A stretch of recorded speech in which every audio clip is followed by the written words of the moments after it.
what I'm about to teach you in this video will single-handedly change the direction of your life and shift you from being a reactive being into a creative being. Why? Because it's done the same thing for me. There is no way in chance that I would be standing here in front of this camera if I hadn't been on the journey of learning to be disciplined.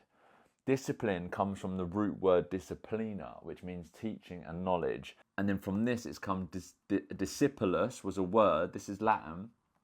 Discipulus came from disciplina, which means student and a disciple, being a disciple of knowledge.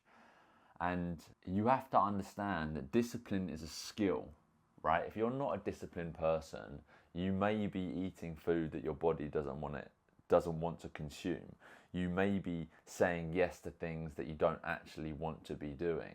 So when you learn to be a disciple of yourself and knowledge and wisdom, you're constantly choosing yourself over the person that you once were. I hope that makes sense. So in today's video, I'm going to help you see that by learning this skill is not something that's tough. You can do it in a very easy, effortless way that helps you become a consistent, better version of yourself. Because the best version of yourself is like earning money.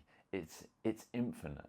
You can earn 20 grand a year and go to 30, and then to 60, then to 120, then to 240, then to 480, then to a millionaire, then to a multi-millionaire, then earning 100 million, then being a billionaire, then having a net worth. Your company can have trillions, right? There's no limit on currency, the same way there's no limit on yourself.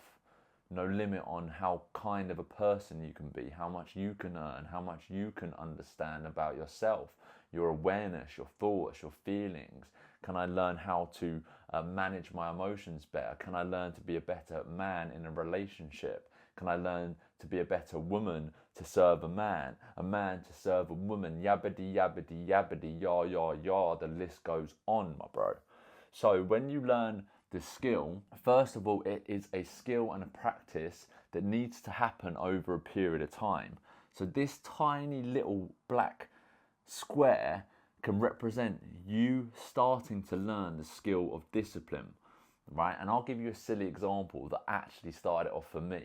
I went to the orthodontist and they said, Jack, you have to be wearing your retainer. Why are you not wearing your retainer? Your teeth are moving all over the place. And I was like, I don't even know why I'm not wearing my retainer. So that night I went home and I made a promise to myself that every single night I'm going to wear my retainer. That skill, it takes 2 minutes. What I started realizing that as I did that, suddenly that character trait of discipline started leaking into other areas of my life. Because when you, the individual, the person experiencing this life, starts to have more discipline as a character trait, that starts from within, that can only affect everything else that's going on outside of you. So I want you to, if you struggle with discipline, I want you to choose something that you can do every single day for the next 7 days, something very small, which is some ideas down here, which I'll touch on in a minute, that will help you be on the journey of learning the skill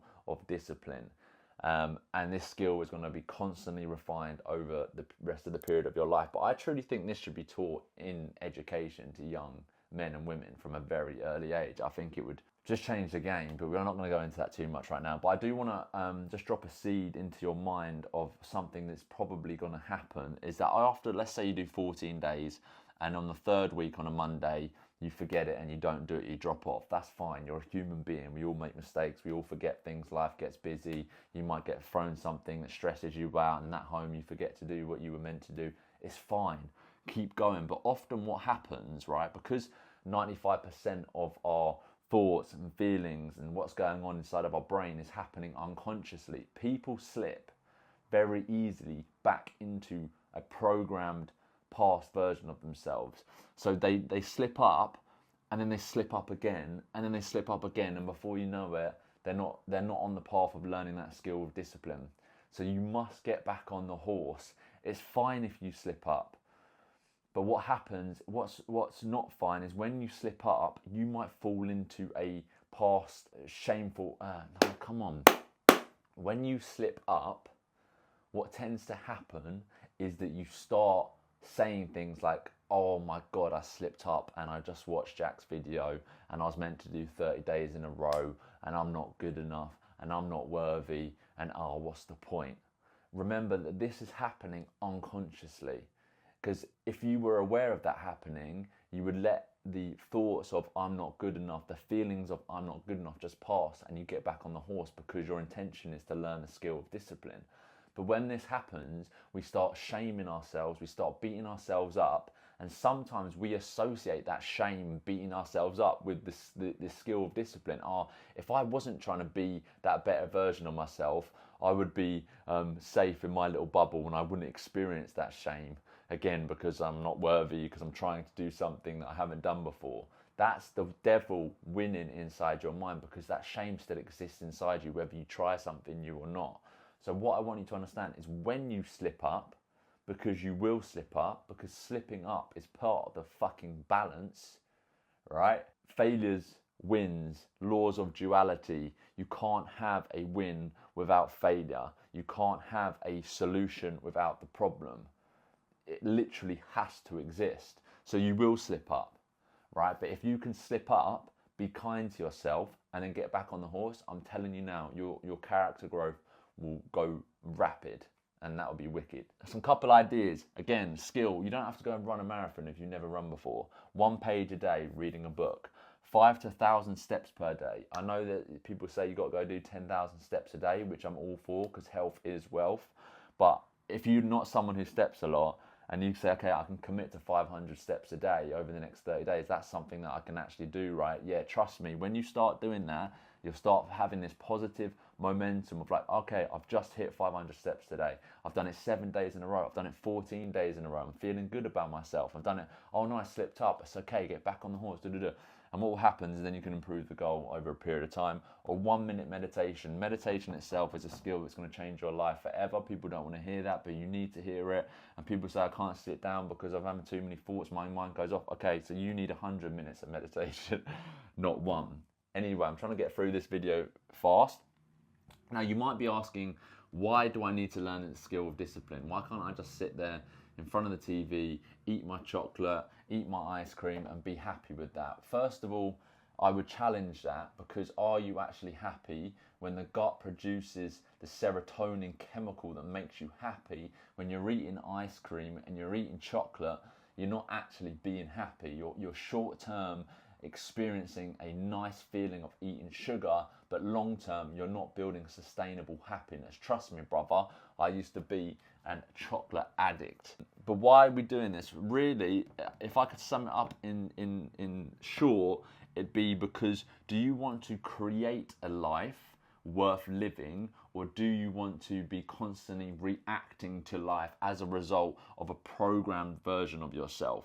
These two words, reactive and creative, are spelt very similar. The only thing that is different is the positioning of the C, because the way that you see things determines whether you are in a reactive state or a creative state. And a reactive state is a programmed, conditioned part of self, which is the matrix. If you are living a life based on a bunch of programs from a past experience of yours, or the programs from society, you are a programmed version of the matrix.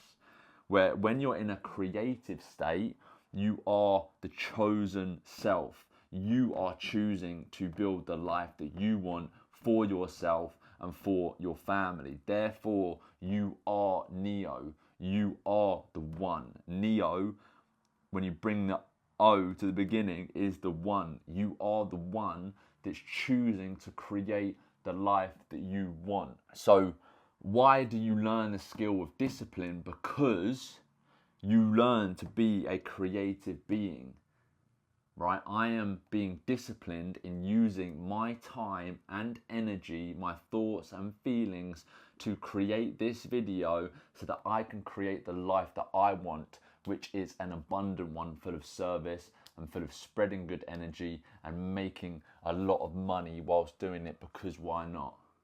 So That's a creative. A reactive state would be an old past version of myself. I went out last night for a few beers. I'd be sat on the sofa watching TV, feeling sorry for myself, eating minstrels and Maltesers because I used to like putting them in the same and then munching on that. And that was a reactive state, okay? So wherever you are in your life, discipline is a skill that will significantly change the trajectory of your life. So I hope you found this video useful. If you have any questions, please shoot them in the comments and I'll get back to you. Other than that, if you've enjoyed this video, like and subscribe, and I look forward to growing with you together. Keep going, keep growing, and one love.